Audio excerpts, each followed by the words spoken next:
Malcolm James was not the darkest man I ever met, but he was in the top 10.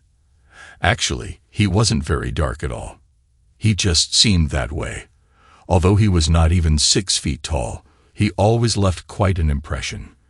Maybe it was the perpetual snarl that was on his face, or the numerous scars that seemed to have a bluish tinge to them. He was definitely not a man you would want to meet in a dark alley. I was lucky to have him on my side. My name is John Ellison. I manage a small company called Divinity Porcelain that packages and distributes large quantities of DVDs, CDs, and other similar products. It is labor-intensive work, and getting people to do it for minimum pay is next to impossible. Don't be fooled by the name. There is nothing divine about it. By making use of several glaring loopholes in federal and state laws, we can hire people who appreciate the opportunity but are borderline legal. At the present time, my workforce consists mostly of Jamaicans, including Malcolm, with a few Dominicans and Haitians thrown in. Although they were all appreciative of the work, sometimes they slacked off a bit.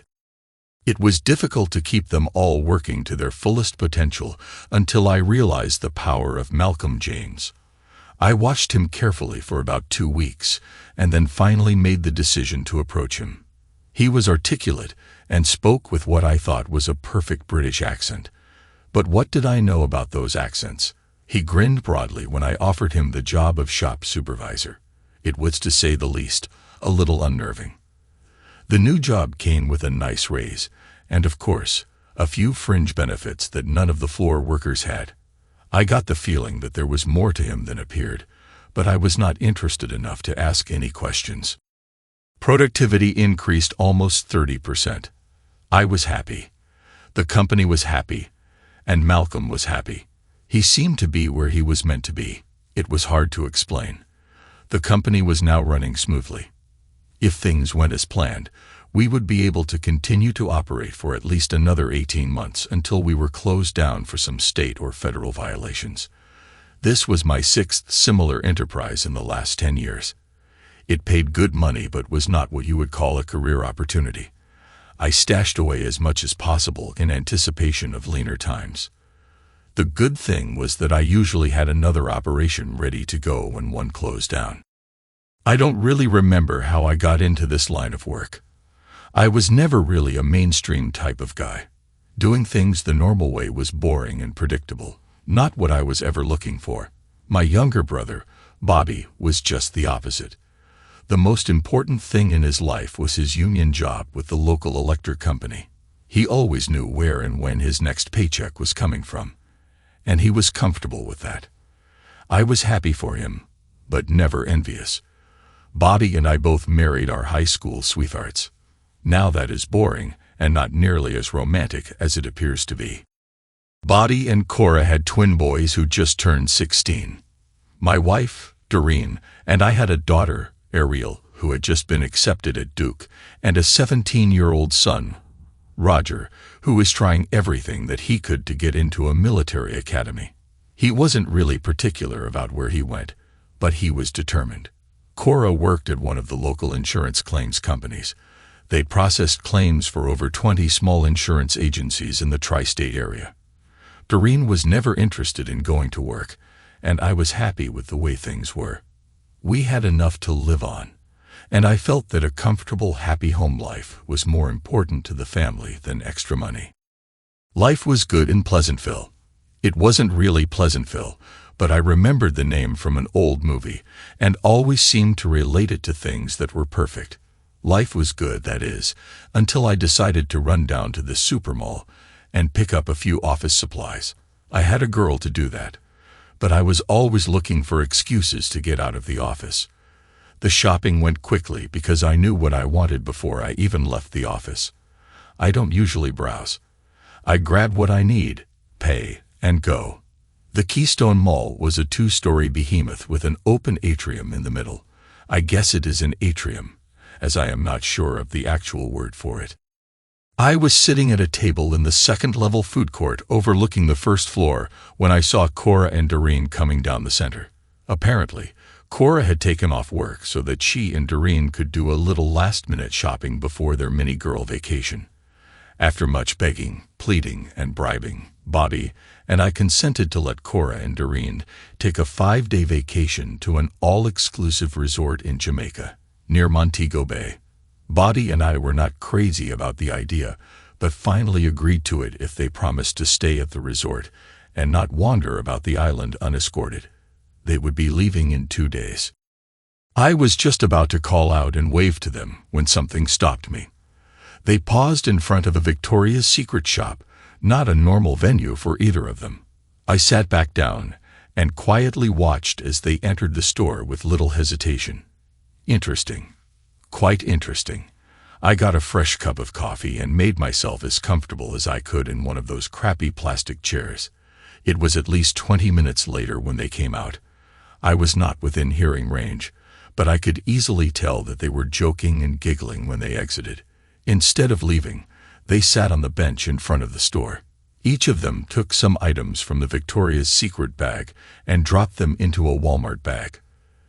They dropped the Victoria's Secret bags into the trash, placed at the end of the bench, and then proceeded to walk down the mall towards the exit.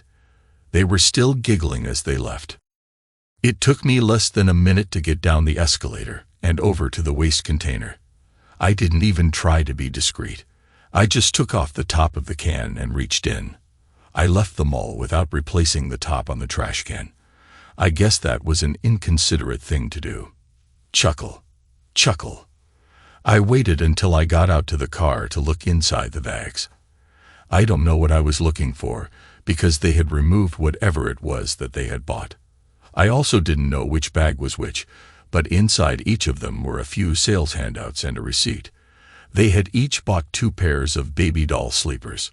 One bill was for $65 and the other for $72. They were both paid for with cash. Now, Doreen never pays cash for anything. It all goes on the credit cards. Needless to say, she had gotten my attention. I didn't want to jump to any conclusions until I had a chance to confront her. Actually, I wasn't going to confront her, but rather to let her have an opening to explain the purchases. I had to conclude that they were bought specifically for her upcoming trip, which Body and I were not going on. On the drive back to work, I saw dark clouds on the horizon, but the sun was still shining. I was sulking at my desk while trying to figure out where I had gone wrong when Malcolm James walked in. "Mr. Ellison, I sense that something is wrong. Is it a problem that I should be aware of?" "No, Mr. James, it is not a problem that should even concern you. Everything is fine with the floor and with the work. You have nothing to concern yourself with." I motioned for him to sit. He was smiling but still had a look of anxiety on his face. We sat in silence for a few moments. "Mr. James, where in Jamaica are you actually from?" "I am from Falmouth, but I spent most of my time in the Montego Bay area. Why does this interest you?" I paused a short while and rocked back in my chair. "Do you have any friends in the Montego Bay area?" "I have lots of acquaintances, but only a few friends. I also know a few people there who are not very friendly. In fact, that is why I find myself here at this time." I reached into my bottom desk drawer and got out a bottle of Jack Daniels and 2 glasses. The glasses were not what you would call clean, but they were definitely usable. Malcolm James did not refuse when I pushed the filled glass in his direction. "Is it a money problem?" He sipped and smiled. "Yes, it is not much, only $10,000 US, but enough to impel me to seek safer surroundings." He noticed that I was smiling, and I think he knew that it was not because of his situation, but because of what I was contemplating. I get the feeling that Mr. Ellison needs my help and is trying to figure out how we can benefit each other. Am I correct? I thought it was funny that he referred to me in the third person and laughed a little. "Mr. James, are any of your friends or acquaintances of disreputable character?" Now he was laughing. "Of course, Mr. Ellison, they all are." We were both smiling as I filled the glasses a second time. We sat quietly for what seemed like several minutes, but it might have been less. "Tomorrow, Mr. James, tomorrow we will help each other." He smiled again as he got up to leave, and I noticed the gold tooth on the right side, toward the rear. I thought it was a little ominous. It was a family dinner that night. Ariel let everyone know that she could start a summer session at Duke if she could leave within a week. Doreen wasn't thrilled with the idea, but was outvoted. Roger had decided that he wanted to complete a year at the Marine Military Academy in Harlingen, Texas before starting college. I had previously rejected the idea because of the expense, but tonight I was feeling a little different. Doreen gave me an odd look when I supported Roger's idea but didn't say anything. After the kids left the table, I asked her about her day. Cora and I got the last few things that we needed for the trip. I got the cutest little flip-flops. We decided not to take a camera because we were worried about losing it. We each got new swimming suits, two-piece ones, but a little on the modest side. We are not young, you know. I smiled a little at the way she was chatting. She was nervous, and when that happens, she has a tendency to talk too much. If I let her rattle on, she might eventually trip herself up, but I already got the answer I was looking for. She said nothing at all about the trip to Victoria's Secret and didn't even hint at it. She was still talking, but I was no longer paying attention. She finally realized what she was doing and shut up. It was too late. She gave it away without even admitting anything. It would have been so easy to confront her, but that would have accomplished nothing. There was a lot more going on than a trip to a fancy ladies' store. Doreen was fairly quiet for the rest of the evening. I could tell that she felt a little uncomfortable about her talk session.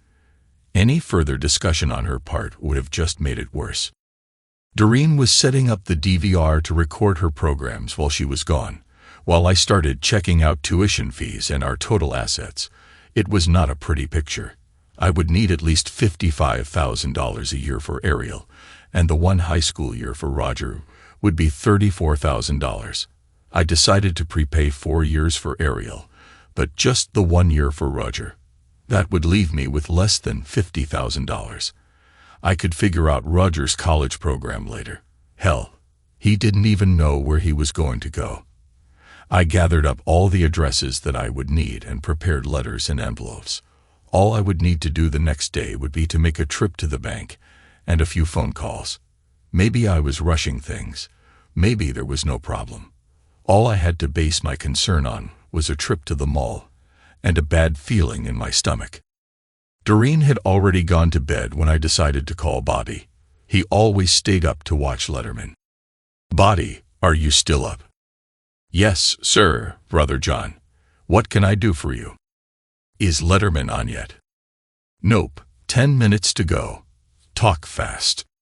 "Bobby, I don't mean to get you upset or anything, but has Cora been acting funny lately?" "Don't jerk me around, John.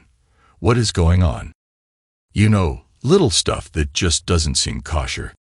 "You mean like the Tupperware parties and Magic Chef parties?" "Maybe. Why are they funny?" "John, Cora and Doreen have started going to these things on a regular basis along with book club meetings and card parties." "Yeah, so what?"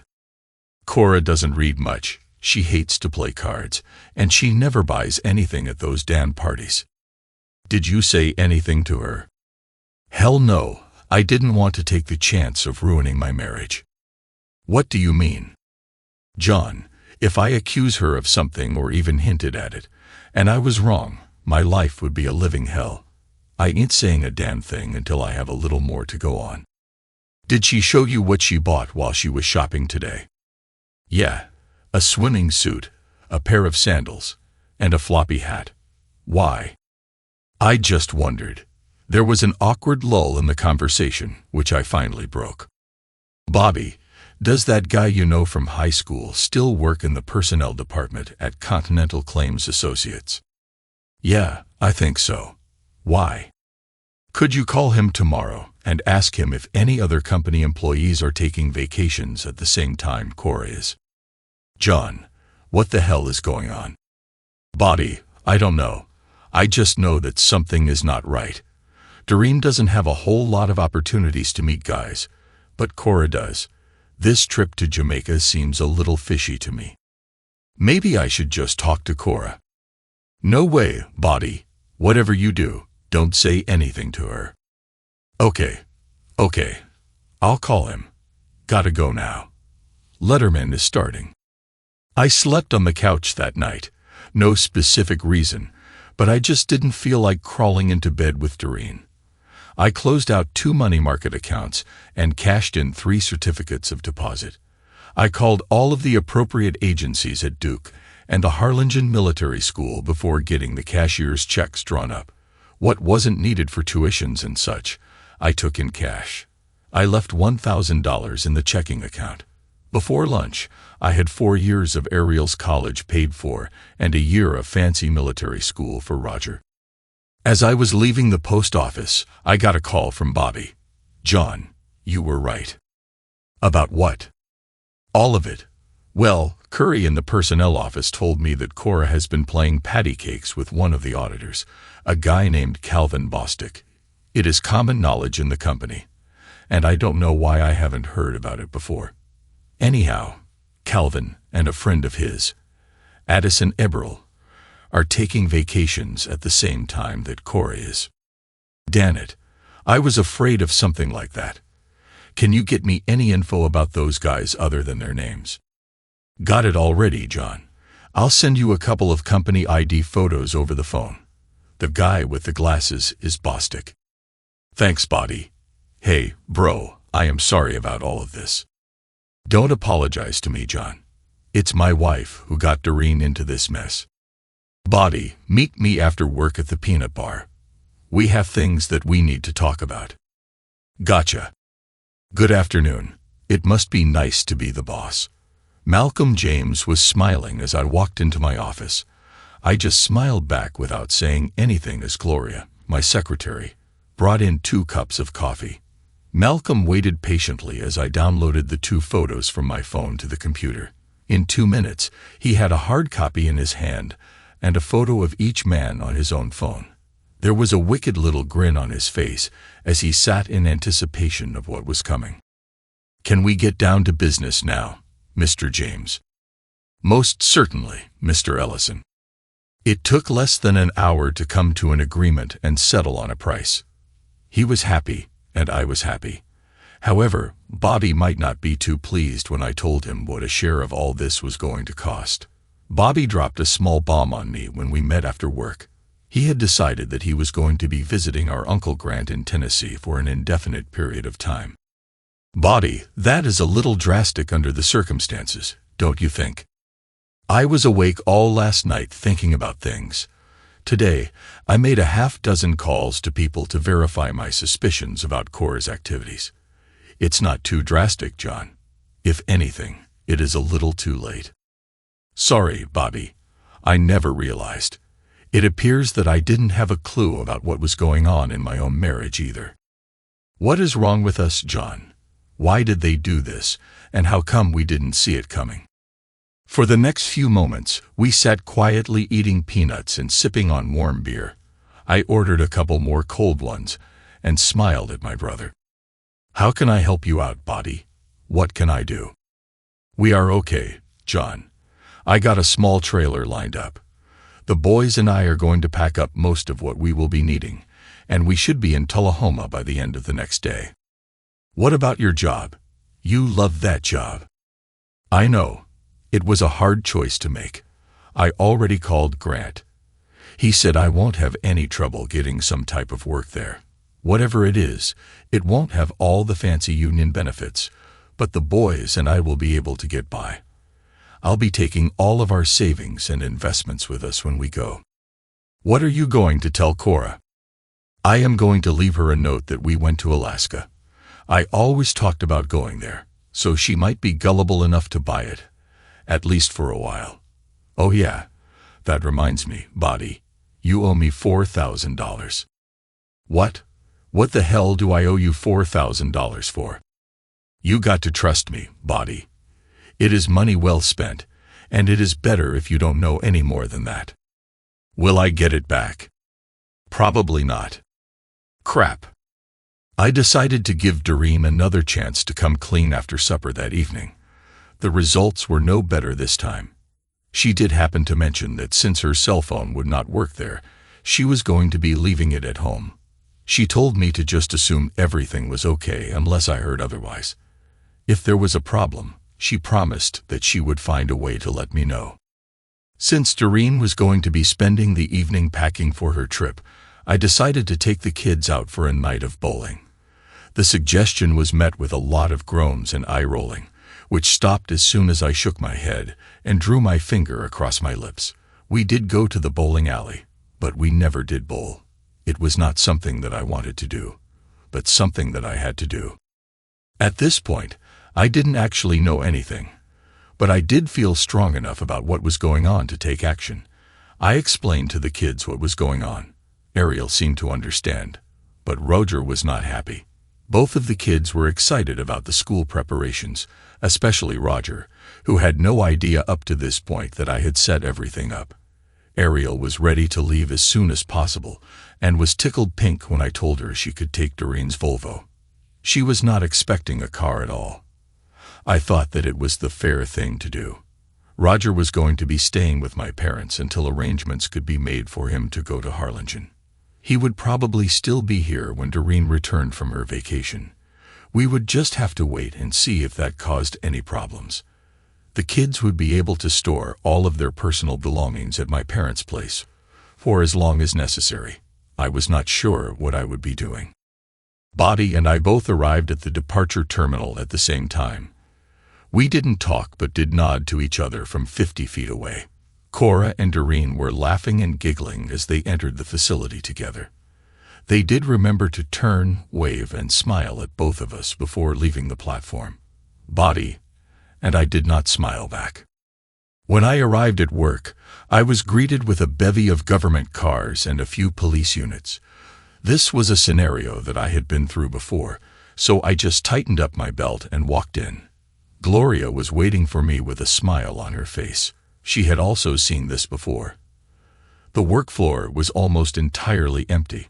There were a few Haitians milling around, but there were no Jamaicans or Dominicans to be seen anywhere, which included Malcolm James. Gloria had already called the lawyers. I spent the next 30 minutes talking gibberish to several government suits, but was not able to determine if they were local, state, or federal. It didn't really matter. The legal beagles finally showed up, and Gloria and I were able to slip away with no problem. We were having coffee at Starbucks when Bobby called. "John, I just heard on the radio that the feds hit your place. What's going on?" "It's okay, Bobby. The company has control over everything. Gloria and I are enjoying a hot cup right now. How about at your end?" "I took care of things at work and at the bank. The boys and I are going to be packing the rest of the day, and we will be leaving tomorrow morning." "Sounds good, brother. Do you need anything?" "We are fine, John. By the way, I also saw a lawyer. The divorce paperwork has been started." "Sorry to hear that, but I think we both know that it was coming. They are going to serve the papers the day she gets back. I will be long gone. I guess I will end up having to pick them both up at the airport when they get home. I'll just drop Cora off at the house. Is that okay?" "Sounds great to me. I guess they are there by now, all settled in their rooms. Are you sure that you don't want to let me in on what is going on?" "No way, brother. The less you know, the better. I don't think anything will happen until tomorrow. You can think about it while you are cruising down Route 81. No sooner had I hung up the phone when I got a call from Pierce Donovan, our division chief, and the man who sets up the new operations. Gloria and I were summoned to headquarters in King of Prussia the next morning. Gloria seemed happy about it, but I was having some reservations. I can't explain it because I really liked the job. I made arrangements to pick Gloria up the next morning and headed home. Ariel already had her car packed for her trip. I would have really liked to have been able to go with her, but she assured me that she was ready to take care of herself. Under the circumstances, I didn't argue with her. Most of her things were in cardboard boxes in the garage to go to my parents' place for storage. Roger was packing almost all of his things for storage. The military school would be providing him with everything that he needed. They'd better, for the price that they were charging. Dad was going to be driving him down so that he could visit a few old Air Force buddies in San Antonio. Mom was very adamant in begging out of that trip. I was proud of the way that the kids were handling things. They had a better idea about what they wanted to do than I did.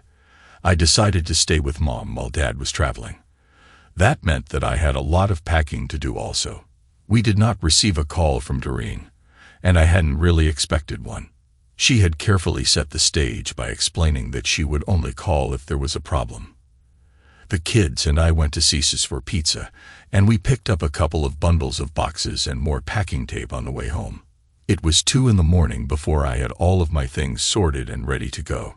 Dad was coming over in the morning with his pickup to collect everything. It would probably take at least 3 trips. At least it would keep the kids busy while I was at work. The next company operation was going to be started up in Lancaster. The bigwigs were a little disappointed when I declined this one. I did, however, recommend Gloria because she knew as much about running things as I did, and she was ready to move up. As soon as we left the office, she was on the phone to her husband to relay the good news. It would almost double her salary. She was one happy girl. I had no idea what I would be doing. On the way home, I got a call from Bobby. He and the boys were just getting into Tennessee. He actually seemed happy. I felt good for him. The kids were staying with Mom and Dad, but I decided to stay one more night at the house to get all of the loose ends tightened up. I was just about finished for the evening when the phone rang. "Ah, Mr. Ellison, it is nice to see that you are home." "Malcolm, my friend, where the hell are you?" "I am home, of course, taking care of business as you requested." "And you have international calling with your cell phone?" "Of course. Everybody here does. I assume that you have good news for me." It was a statement posed as a question. "Most certainly, sir. In fact, things went far easier than I had anticipated. You can rest assured that all of your problems have been taken care of." "Thank you. You are a true friend." "Mr. Ellison, I only did what you paid me to do. Why do I feel that it is more than that?" "Be careful, Mr. Ellison. You do not want to fall into that trap." We were both laughing for no particular reason. "Mr. Ellison, I was sorry to hear about your trouble at work. I hope that you have survived any repercussions." "I am fine. I am also curious as to how you got all of your people out of the way." "I have friends in the INS, Mr. Ellison. I guess I should have let you know, but I decided against it. I was able to take care of all my people, but some of the Haitians were a little hard-headed. I think it all worked out well. What are your plans now?" "I think I will be taking a short break until I can get a few personal problems worked out." "Mr. Ellison, remember this number and stay in touch. I think I might have something that you will be interested in." "That would be nice. I'll plan to do that." I still had 2 more beers to finish up before getting some shut-eye. It would be 3 more days until Doreen and Cora returned from their vacation. After the first day, I found myself doing redundant things. I did stop and see a lawyer, Glenn Roast, to find out exactly what my obligations would be if I filed for a divorce. There wasn't enough money left to open up an offshore account or anything like that. I decided not to shut off the utilities. I was just not going to be paying for anything anymore. My credit rating was going to take a big hit, but I figured I could handle it. The next morning, Ariel left for North Carolina in her new Volvo. Her summer session would be starting in 10 days. Mom and Dad gave her a little nest egg to help her get settled in. Roger and Dad decided that they were going to take off the same day that Doreen was getting back. Roger wanted to avoid any unpleasant confrontations. I thought that this was a good idea. It appeared that they had a few stops planned on the way, including some Memphis barbecue and New Orleans gumbo. Everybody, except me, seemed to be happy. I was trying like hell not to wallow in my misery. The only thing that seemed to help was beer. Later that night, I got another call from Malcolm. Unfortunately, it was on my cell phone. "Mr. Ellison, is anything happening at your end?" "What do you mean?" "The gentlemen in question have been missing for 2 days now, And the ladies have not notified the hotel personnel or the local police. Did they possibly report this to your local authorities there? Not that I know of. Why haven't they contacted any officials in the immediate area? My people tell me that they seem to be baffled or confused about what to do. They are definitely not having a good time. My guess is that they are afraid that if they draw attention to the situation, they will expose themselves as, I don't know what the proper term to use, Mr. Ellison. I don't want to offend you in any way. So they are doing nothing. It appears that they are constantly looking for the gentleman to show up and hoping that things will resolve themselves. I am afraid that they will be greatly disappointed. Mr. James, what are you suggesting that I do? As I see it, there is nothing that you can do. We have to wait for them to decide to report it, either here or back in the States when they return. That would be awkward. What local authorities would they go to report a crime that took place in Jamaica? Mr. Ellison, I believe that you have created quite a dilemma for your wife. I have a feeling that she wishes that she had never taken this trip. No matter what she does, she will be in trouble. I thank you for the call, Mr. James. I am going to sleep with a smile on my face tonight. I will call you if anything changes, Mr. Ellison. Morning brought a lot of anxiety. I didn't sleep as well as I thought I would. The first thing I did was make a quick call to Bobby to see if he had heard anything from Cora. He had no contact from his wife either. The trip for him and the boys went well, and they were all comfortably settled in. Before hanging up, Bobby mentioned that he was going to be turning off his cell phone for the next 2 weeks. He told me to call Grant's number if I had to get in touch with him. It was the longest day of my life. I checked and double-checked the house to make sure that I had taken care of everything. I went to see the lawyer again and filled out an information form so that I could file for the divorce with no problems at the appropriate time. I gave him power of attorney to handle the separation and any other actions for me. Just on a whim, I gave him a hefty retainer for any possible future repercussions from the Jamaica fiasco. I was a little worried that I might have gone too far. On the drive back to my parents' home, I realized that none of the concerns that I had had anything to do with my marriage. Sure, everything that I had done was a result of Doreen's infidelity, but the breakup did not actually seem to bother me. Somewhere along the line, I had resolved myself to accepting it. There was a bit of serenity that came with that realization. Knowing that the kids were not going to be suffering any great trauma made things a lot easier.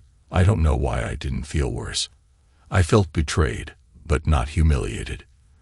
That was strange because it was not what I had ever expected. Roger and Dad left with the rising sun. Roger got to drive the first leg of the trip. Mom insisted on packing a lunch for them, but I secretly think they were looking forward to a week or so of junk food. I had about 6 hours to kill before the plane arrived back from Jamaica. I got to spend some rare one-on-one time with Mom. She was supportive, but just to be on the safe side, she did not say anything against Doreen. They had actually gotten along fairly well over the years, and I think Mom was sad to see what had transpired. I didn't park the car and go in to help them. I simply waited for them to come out of the terminal with their bags. I had to move the car twice, but just circled and came back. John, why didn't you come in to help us get our bags? It's a damn hassle parking the car, and I figured that this would be easier all around. John, where is Bobby? Cora noticed that her husband had not come and felt obligated to inquire. He and the boys are tied up. I told him that I would drop you off at the house. In a few minutes, we were on the way. No one was talking for the first few miles. The silence was quite obvious. Doreen seemed to be occupied, looking out the side window. And Cora sat in the back, trying to be inconspicuous. Well, are you going to tell me about the trip? What you did? Where you went? Did you have anything good to eat? You two are awfully quiet for just returning from a tropical vacation. It was a long flight, John. To tell you the truth, we are exhausted. I just want a hot shower and a soft bed. That's it. That is all you have to say for 5 days. I'll tell you all about it tomorrow. Okay. Since she was back to looking out the window, she didn't see me smiling to myself. The rest of the trip home was silent. It would have been easy to push the envelope a little, but I was having enough fun just watching them squirm. Since I had not heard anything from Malcolm, I had to assume that they did not report the missing men to anyone. I wonder what they did with their luggage. Interesting. I dropped Cora off at their house and 10 minutes later pulled into our driveway. Doreen looked at me with an odd expression when I removed her bags from the car and set them on the grass instead of carrying them into the house. As I was getting back into the car, she finally spoke. "John, where are you going? Aren't you coming into the house? What about my bags?" "I have to run right now, darling. I'll call you later." She looked so bewildered standing there watching me drive away. I would have loved to see her face when she discovered that I had actually moved out of the house. Of course, she would not have a lot of time to dwell on it, because Cora was probably on the phone by now. "John, Doreen has called 3 times already. She keeps asking me what is going on, and I keep trying to avoid answering her. John, you know I am no good at that kind of stuff. I don't like what happened, but I don't want to be in the middle of it either. You are going to have to talk to her." "Sorry, Mom. The next time that she calls, I'll take it. Did she ask about the kids at all?" "No. She was sort of babbling about an empty house and a problem that Cora seemed to be having. I didn't try to give her an explanation. I just put her off." I grabbed a beer from the fridge and got comfortable in the easy chair by the phone. It was only a 10-minute wait for the next call. "John, what the hell is going on? Can you be a little more specific? What are you doing over at your parents' house? Where are the kids? I would appreciate some answers. What the hell is wrong?" Ariel left for school. She wanted to get settled in so that she could take a few summer sessions. "Everything is fine. You don't have to worry about her." Why couldn't she have waited until I got back? What was the big hurry? I don't know. I guess she was anxious. "All of Roger's things are gone. Where is he at?" "Dad and Roger are on their way to Texas. He is finally getting to go to one of those military schools that he has been nagging us about. Since he is going to be gone for at least 5 years, he put all of his stuff in storage, like Ariel did." "Why didn't you discuss this with me? I am their parent too. You completely left me out of everything. That is not fair." "Yeah, I know. Life sucks." "What does that mean? You have no reason to get sarcastic. What the hell are you doing at your parents' house? Did you move out too?" "Bingo. Jackpot. You figured it out. Yes, I moved out. You have the house all to yourself." There was no quick retort. I don't know how long the silence was, but it seemed like minutes. I waited patiently for her next move. Cora called. She said that Bobby and the twins were gone. He left a note saying that they went to Alaska. "Do you know anything about that, John?" "Yeah, he told me a little bit." Doreen hadn't mentioned the divorce papers that Bobby said were going to be served on his wife. I could only assume that it had not been done yet. "John, what brought all this on? Tell me something." "I try to stay out of Bobby's life, Doreen. All I know is that he mentioned a guy named Calvin Bostick. Do you know him or anything about him?" This time the silence was a lot longer. I waited for some type of response. I am sure that she was thinking that if Bobby knew about Calvin, then I must know about Addison. "John, I am not feeling too good right now. I am tired and I am confused. I need to get some rest and to think things over. Can you come by the house tomorrow?" "Sure, darling. I have plenty of time. Oh, by the way, I think you should know that I also lost my job. I am now officially unemployed." A few seconds later, the phone went dead. My mother was not happy. I was in no hurry to face Doreen. I arrived at the house about 10 a.m. It would have to be done eventually. Cora was there. "John, we know what you did." It appeared that Doreen would be the designated spokesman. "Can you explain it to me?" Don't be a smartass. It doesn't suit you. I decided not to respond to that. Cora contacted Will Curry. You and Bobby knew about Calvin and Addison. Will told Bobby everything, and Bobby told you. You can't deny it, and you can't hide it. So who is this guy Addison? How come you never mentioned him to me? John, you are trying to be cute again. You know perfectly well who Addison is. You also knew that Calvin and Addison were going on the trip to Jamaica with Cora and me. Everything that she said was accurate, so I saw no reason to argue with her. Neither one of you made an attempt to stop us from going on that trip. You both knew that we were going to a tropical island with 2 men, and you did nothing to halt it. What kind of husbands react that way? Things were getting humorous now. Doreen was carefully shifting the blame for the affair from the cheating wives to the indifferent husbands. She noticed me smiling, and her tone immediately changed. It is not funny, you asshole. 2 good men are dead now because of you. You could have said something. You could have stopped it. But no. You had to go and have them killed.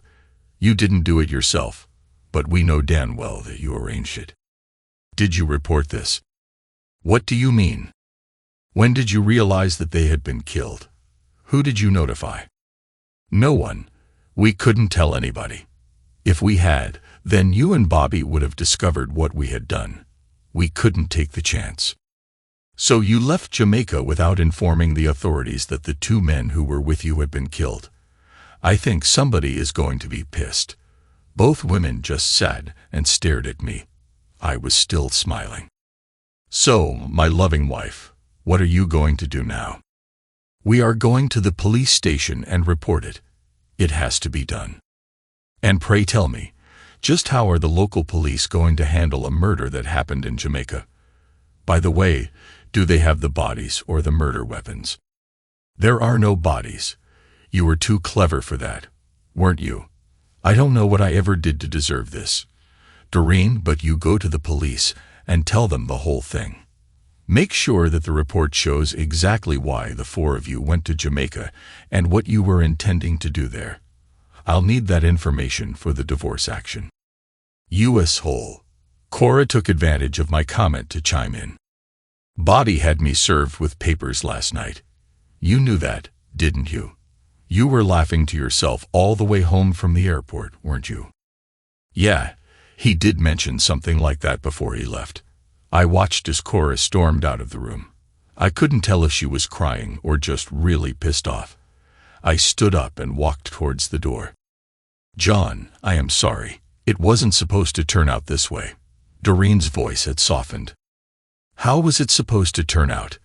I waited for a few moments and got no answer. Doreen, can you at least give me some sort of explanation as to why you did this? I waited a few moments while she got her thoughts together. The kids were grown, and you were working all the time. My life had become drab and uninteresting. Cora had had the same problem, and she said that she solved it by making a few male friends outside of the house. A few male friends. Don't interrupt, John, or I won't be able to get through this. I decided that it was worth a chance, so I had her fix me up with Addison. So, was it worth it? I watched her squirm a little before answering. Actually, John, yes. It was worth it. It was fun and exciting. I can't lie to you. I enjoyed every minute. Up until I met Addison, you were the only guy that I had ever been with. I would never consider leaving you to be with him. But I always had a good time when the 2 of us were together. So, I was just a big joke. It wasn't like that, John. I was not trying to replace you or make fun of you. I was just attempting to make my life a little more interesting. I really didn't need to hear any more. I turned and walked out of the door. I went to Wendy's for lunch. It was just before noon the next day when Detective Daniel Green came to see me. He allowed me to drive my own car to the station. I think he did that so that he wouldn't have to drive me back. He did not seem too concerned about my showing up. We talked for 3 hours. I finally called Glenn Roast. He got everything settled so that I could leave, And he also got copies of Doreen's statement about the alleged murder. Her certified comments about the reason for the trip were going to be enough for the divorce papers. Detective Green seemed to be baffled. He said that he would have to contact the Montego Bay police and Jamaican authorities before he could arrive at any course of action. I am totally ignorant about all the terms used to describe the different levels of killing someone and what proof is required for each one. He was trying to explain it to me, but I'd blocked it out. Late that night, I got another call from Malcolm James. "Tomorrow, Mr. Ellison. Tomorrow will be a glorious day." Tomorrow came, and nothing happened until about 2 p.m. when I got a call from Detective Green. He was sort of laughing as he talked, which I found unnerving. "Mr. Ellison, watch the 5 o'clock local news this evening and the 6 o'clock national news. I think that you will find it interesting." It was a short news blurb, but as Detective Green said, interesting. 2 local men were found wandering nude down a dirt road in the hills about 60 miles south of Montego Bay, Jamaica. The men claimed that they had been kidnapped and held for ransom at a goat farm in the mountains. They managed to escape early this morning and make their way toward town, where they were rescued. The national news was basically the same, except it had pictures of the 2 men and mentioned their names. A short while later, I got another call from Detective Green. He asked me to come in the next morning so that we could discuss the circumstances surrounding the incident. I thought that that was mighty generous of him. Mom thought the whole thing was hilarious, and I think she even winked at me. I slept well that night. As I went into Detective Green's office, I saw Doreen and Cora being escorted into the same interrogation room that I had previously been in. I am sure that they were going to have a lot of fun the rest of the day. "Mr. Ellison, I am not sure that you are completely innocent concerning this affair, but I see your involvement from a far different perspective now." He was actually smiling when he said that. I couldn't help but return the expression. "As I said before, I am completely innocent of anything to do with the disappearance of those 2 men." I thought he was going to burst out laughing, but instead he offered me a cup of coffee. "It appears, Mr. Ellison, that Mr. Bostic and Mr. Eberl made a midnight excursion from their vacation compound to purchase a little local weed, ganja by name. 5 minutes after they left the hotel, they were kidnapped, tied up, and taken on an hour's drive over rough mountain roads. This is all their version, you understand." I sipped the hot coffee that one of the uniformed officers brought into the office and smiled with a little nod. Both men were stripped of all their clothing and locked in a goat pen that just happened to have bars on the doors and windows. The next morning, they were informed that a ransom demand for $10,000 US each had been delivered to the ladies that had accompanied them to the hotel. They would not be released until the ransom had been paid. Detective Green stopped for a moment and tasted some of the machine coffee. It sucked, but he seemed to be used to it. "Detective Green, I don't believe that my wife or my sister-in-law had access to that kind of money." Apparently not. The following day, Mr. Bostic and Mr. Eberl were told that the ransom demand had been dropped to $5,000 each, and that this was presented to both Mrs. Ellisons. The coffee was actually tasting a little better by this time. The next day, the price was $1,000 each, and on the day that the ladies departed to come home, the price had been dropped to $1,000 for both men. I can only assume that the ransom was never paid. "Oh, it gets better than that, Mr. Ellison. Much better." He motioned to silently inquire if I wanted more coffee, but I declined. That night, the men conveniently overheard their captors talking. Since the ransom had not been paid, the kidnappers decided that they were going to have to kill both of them in the morning. Luckily, they discovered that one of the windows in the hut was unlocked. I found it hard to control myself at that point, and my host was having the same difficulty. We managed to keep it down to muffled snickers. In a heroic effort, they broke free from their confinement and made a mad dash for freedom down the mountain with no shoes and no clothes. I swear that if it had not been such a serious situation, both of us would have burst out laughing. We took a moment to contain ourselves, and then he started up again. "Mr. Ellison, neither your wife nor your sister-in-law ever got a ransom demand. Now, isn't that amazing?" Is that a question or a comment? Now, both of us were actually laughing, but very quietly so as not to attract attention. "Seriously though, Mr. Ellison, I am sure that you had some input into this entire fiasco. However, I don't see any reason for us to pursue anything at this end." "Well, that is good news. Can I consider this case closed, or should I be prepared for something popping up in the future?" "It is closed as far as I am concerned. Your wife and sister-in-law, however, have a few more questions to answer about the charges that they made against you and your brother. Our legal people are reviewing their statements pretty closely, just in case." Doreen and Cora were still in the interrogation room as I left the building. My wife saw me as I walked by and tried to make some sort of gesture. I pretended that I didn't see her and kept walking. It was a front-page story in the local newspaper, and both Doreen and Cora were mentioned by name. I am sure that they will be getting a lot of questions about that from all of our friends and relatives. I stopped at a Taco Bell for lunch on the way home. That evening, I got another call from Malcolm. "How are things at your end, Mr. Ellison?" "Couldn't be better, my friend. I am very impressed." "Thank you. I always do my best, Mr. Ellison. A few days ago, I mentioned the possibility of a position here that might suit you. Do you think that you might be interested?" "I would be interested in discussing it." "Fine. There will be a ticket waiting for you at the Jamaica Airlines counter tomorrow morning. Don't worry, it will be a round-trip ticket." Malcolm was laughing on the other end, a wicked little laugh. 6 weeks later, I was completely relocated to Falmouth, Jamaica. It appears that Malcolm James had many friends who had a lot of money that needed to be invested. They bought an all-inclusive resort facility that had come upon hard times. Since 90% of the clientele were from either North America or Europe, they wanted a man of my stature to be the responsible person of authority. Yes, I sold out. I was now in the position of posing as a front, or a shill, so to speak.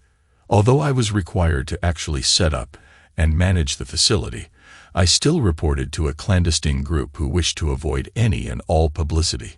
I was well paid and well compensated. It was an interesting position. I had a lady working with me, named Marja, who was wanted by the Finnish authorities for the murder of her philandering husband. As long as she stayed in Jamaica, she was safe. She was in charge of all of the recreation, events, and advertising. Most of the other employees were locals, who for some reason seemed to have excellent work ethics. Many of them, I discovered, were hired by Malcolm James. Interesting. There were 3 different restaurants in the facility, and the prominent menu item at each of them was goat in some fashion. Doreen and Cora had been convicted of something, somehow related to the incident, and they both received suspended sentences. I never even found out what the exact charges were. I hear that Calvin Bostic and Addison Eberl both accused Doreen and Cora of refusing to pay their ransom. They never believed the story that no ransom demands were ever made. I think that those relationships died rather fast. 5 months after relocating, my divorce was finalized. Time passes rapidly when you are having fun. 2 years have gone by. Ariel is doing great at Duke, and Roger is now at Texas A&M on a full scholarship. Doreen keeps in touch with them 3 or 4 times a month by cell phone. Cora tracked Body down in Tennessee and had him served with papers to get custody of the twins. A week later, Body and the boys were in Alaska. Marja and I moved in together. There is an odd excitement about sleeping with a woman who murdered her husband, sort of like bungee jumping. I had no further contact with Doreen until last week. "Mr. Ellison, I have good news and I have bad news. Malcolm has turned into a big joker. I always have to be on my toes." "Give me the bad news first." "The Silver Star cruise ship arrived this morning, and your wife is on board with a gentleman friend." A chill went up my spine. "What is the good news?" A big grin came across his face. big enough to show the demonic gold tooth. The Jamaican authorities had her name on a special list. Since we are now using passports for all Caribbean travel, it was easy to flag her arrival. And what exactly does this mean? The former Mrs. Ellison has been detained, and charges are presently being prepared. It seems that her failure to report the kidnapping 3 years ago has been considered to be a criminal offense of some type. A lot of local officials were embarrassed by the whole situation, and they seem more than eager to get a little payback. Dan, Malcolm, she didn't really do anything. I know that, and you know that, but that doesn't make it go away. What is her travel companion doing to help her? Nothing. When the police explained to him what had happened, he couldn't get back on the ship fast enough. I think he is planning on flying home. Doreen ended up in Kingston, and she was charged with several minor offenses. No suspended sentences here. Some low-level U.S. Embassy people tried to intervene, but it was to no avail. She was sent to Fort Augusta for 1 year. It wasn't fair, but it seemed to be out of my hands. It was 3 months until I got up the courage to go see her. Malcolm had arranged for the visit beforehand. John, what are you doing here? It is so good to see you. How did you find out about this? She looked a little thinner and gaunt. Perhaps it was the lack of makeup and grooming. Doreen, I live here now, on the north side of the island. I've known about your problem for a while now. What? Why didn't you do something? You must know somebody here that can help me. What would you want me to do? Get me out of here, please. You can't imagine what this is like. I looked at her without speaking. I actually didn't know what to say. John, the guards are forcing me to provide favors for them. Favors? Sexual favors, John. I am being forced or coerced to provide the male guards with sexual favors. Do I have to be more explicit? No, I think I understand. I'll see what I can do. We spent the next 30 minutes talking about the kids and what they were doing. When I left, I promised her again that I would see if I could help her. I know that it doesn't all make sense. I should really be happy to see that the witch is being torched, but she was my wife for 20 years, and she was the mother of my children. I explained the problem to Malcolm. He seemed a little confused at my concern for Doreen's well-being, but promised to take care of things. As if by magic, Doreen became off-limits to the guards, and there would be no repercussions. I never verified this, but I had Malcolm's word, and that was good enough. The processes were started to change her sentence to time served. 2 months later, I drove down to Kingston on the day that she was being released and scheduled to go home. As usual, some low-level embassy personnel were taking credit for getting her sentence commuted, but I knew better. I didn't get to talk to her, but we saw each other from afar. She was smiling, sort of, and wearing a powder blue maternity dress as she walked across the tarmac. Never saw her again, never intend to as well. Thanks to everyone who took the time to listen to today's stories. If you enjoyed it, please consider liking and subscribing if you haven't already. Feel free to share your thoughts on the events in the comments below. Take care.